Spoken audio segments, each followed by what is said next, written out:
రామ్ టాక్కి తిరిగి స్వాగతం. పశ్చిమ బెంగాల్లో వస్తున్నటువంటి వార్తలు వింటుంటే ఒళ్ళు గగుర్పాటు కలుగుతుంది. స్వయానా ముఖ్యమంత్రిని హత్య చేయటానికి పాకిస్తాన్ కనుసన్నల్లో కుట్ర జరిగింది. నిజం.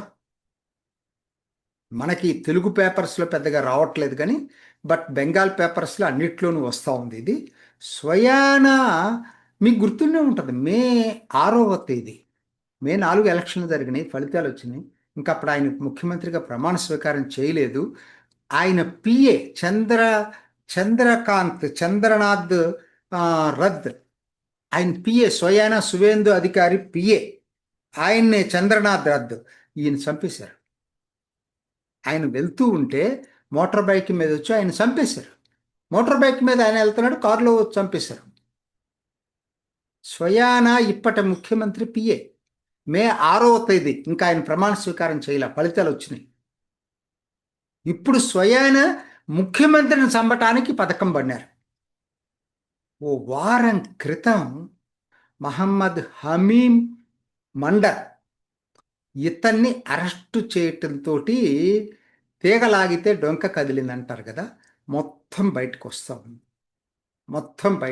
ఉంది. ఈయన పెద్ద చదువుకున్న వ్యక్తి కాదు, బీకామ్ సెకండ్ ఇయర్ డిస్కంటిన్యూడ్. ఇతను మెల్లిగా ఈ పాకిస్తాన్ హ్యాండ్లర్స్లో చేరి వాళ్ళ ఆన్లైన్లో రాడికలైజ్ అయ్యి వాళ్ళ ప్రభావానికి తర్వాత మెల్లిమెల్లిగా వాళ్ళ దాంట్లోకి వెళ్ళి సజ్జాద్ భట్ అని అక్కడ పాకిస్తాన్లో ఉంటాడు, వీళ్ళ హ్యాండ్లర్. పహల్గామ్ కూడా అతనే హ్యాండ్లర్ అంటారు. అతను ఏదైతే అతను చెప్పిన ఇన్స్ట్రక్షన్స్ పాటిస్తూ వచ్చాడు. అది వాళ్ళు ఎప్పటికప్పుడు ఇన్స్ట్రక్షన్స్ ఇస్తున్నారు, ఎలా చెయ్యాలి మీరు. వాళ్ళు 3 టార్గెట్స్ పెట్టుకున్నారు అప్పటికి ఈయనకి ఇచ్చిన ఇన్స్ట్రక్షన్స్. ఒకటి, పశ్చిమ బెంగాల్ సీఎం సువేందు అధికారి మూమెంట్స్ని ట్రాక్ చేయాలి. నంబర్ 2, దానికి ఇంకొక ఎడిషన్ ఏంటంటే హౌరాలో ఒక జూనియర్ మినిస్టర్ ఉన్నాడు, minister of state Umesh Rai అని చెప్పి, ఆయన్ని ట్యాక్ చేసి ఆయన ట్రాప్ చేయగలిగేటట్టయితే ఆయన ద్వారా కొంత మోర్ ఇన్ఫర్మేషన్ వస్తుంది. దానికోసం వాళ్ళ అబ్బాయిని హనీ ట్రాప్లో ఇరికించాలి. చూడండి ఎక్కడ దాకా వెళ్తున్నారు, ఎన్ని బయటకు వచ్చినాయి. ఇప్పుడు వాళ్ళ అబ్బాయిని హనీ ట్రాప్లో ఇరికించడం కోసం ఈయనకు ఒక గర్ల్ ఫ్రెండ్ ఉంది, అర్పితా సర్కార్ అని. ఈయనకు ఒక గర్ల్ ఫ్రెండ్ ఈ హమీం మండల్కి. ఆవిడ ఒరిజినల్గా జార్ఖండ్ సాహిబ్గంజ్ దగ్గర ఉంటుంది, బర్హార్వా అనే చోట. కానీ ఎక్కువ కలకటాలోనే ఉంటుంటుంది ఆవిడ. ఈయనేమో యాక్చువల్గా బర్ద్వాన్ జిల్లా, హౌరాలో పనిచేశాడు ఇతను వీళ్ళిద్దరూ ఆయన గర్ల్ ఫ్రెండ్ లివింగ్ రిలేషన్షిప్ ఉంది వీళ్ళిద్దరికి. ఆవిడని ఉపయోగించుకొని ఈ ఉమేష్ రాయ్ కొడుకుని హనీ ట్రాప్ చేసి ఆ ద్వారా డబ్బులు గుంజటమే కాకుండా ఉమేష్ రాయ్ ద్వారా ఇంకా సువేందు అధికారి వివరాలు తెలుసుకోవాలని ఇవాళ పేపర్లో వచ్చింది. చూసేటట్టయితే ఇంకా చాలా చిల్లింగ్గా ఉంది. అసలు డైరెక్ట్గా చినార్ పార్క్ అంటే సువేందు అధికారి ఇంటి ప్రాంతం, అక్కడే రెక్కీ చేశాడు ఈయన హమీం మండర్. వీళ్ళకి సహకరించటం కోసం ఇంకొకరిని తీసుకున్నారు, ఉమేష్ రాయ్ అని చెప్పాను కదా మినిస్టరు, అతన్ని ట్రాప్ చేయటం కోసం ఆదిత్య సింగ్ అని ఇంకొక అతన్ని ట్రాప్ చేశారు. ఆదిత్య సింగ్ అని అతన్ని ట్రాప్ చేసేసి ఈ ఉమేష్ రాయ్ ఇంటికి దగ్గరలో ఇల్లు తీపించుకొని ఆయన ఇంకో గమ్మత్ తెలుసా, ఆదిత్య సింగ్ని గత 3-4 నెలల నుంచి అసలు మార్చేశాడు అతను సిస్టమే.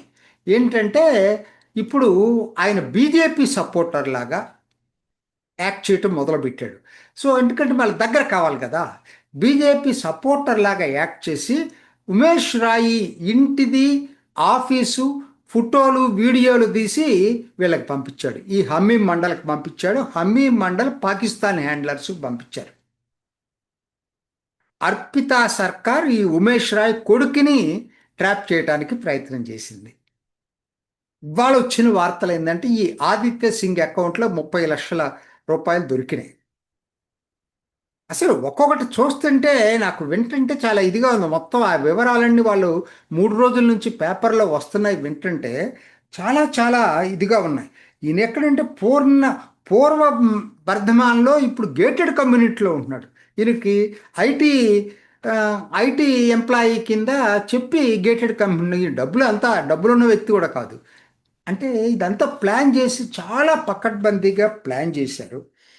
ఇప్పటికి ఆ చంద్రనాథ్ రద్ అనే అతన్ని ఎవరు కొన్ని లక్షల రూపాయలు ఇచ్చి సాగర్ సోంకార్ సాహిబ్ సోంకార్ అనేవాళ్ళు షార్ప్ షూటర్స్ని యూపీ నుంచి ఎంగేజ్ చేసుకొని చంపేశారు.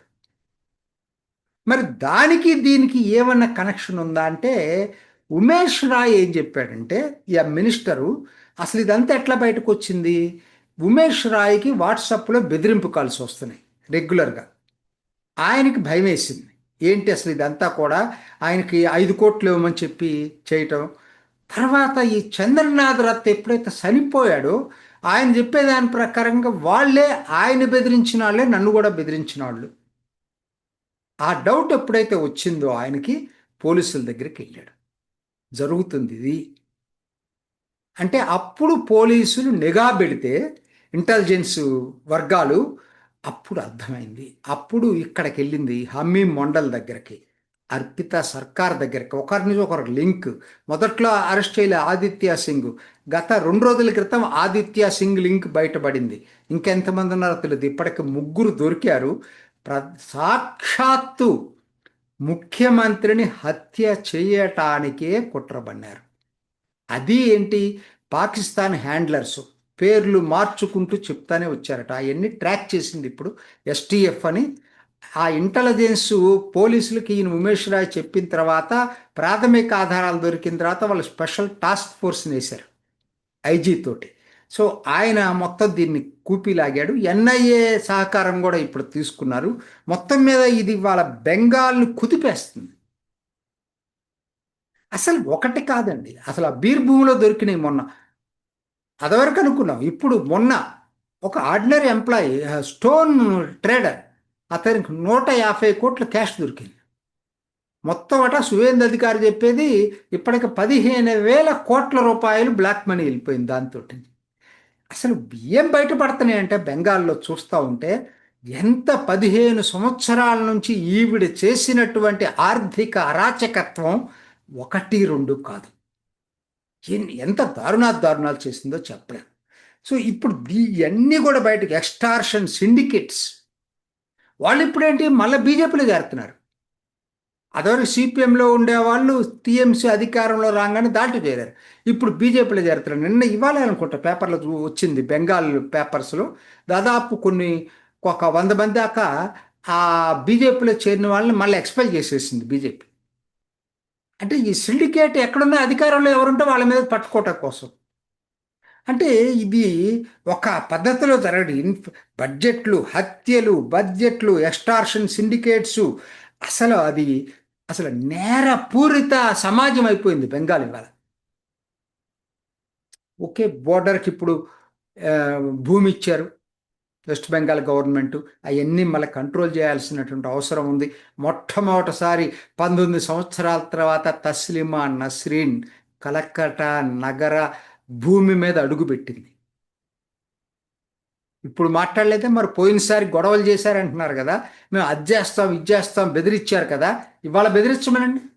సువేంద్ర అధికారి చెప్పాడు, ఎన్నిసార్లు కావాలంటే అన్నిసార్లు రండి, మీరు మాది బాధ్యత, మీకేం కాదు ఇక్కడ. మీ ఆవిడకేంటి ఢాకా నుంచి ఎక్స్పెల్ చేసిన తర్వాత కనీసం బెంగాల్ కలకటా అయితే ఆవిడ సెకండ్ హోమ్ లాగా ఫీల్ అయింది. బెంగాలీ స్పీకింగ్ ఏరియాస్ కాబట్టి అవన్నీ ఒకనాటి కలిసి ఉన్నాయి కాబట్టి.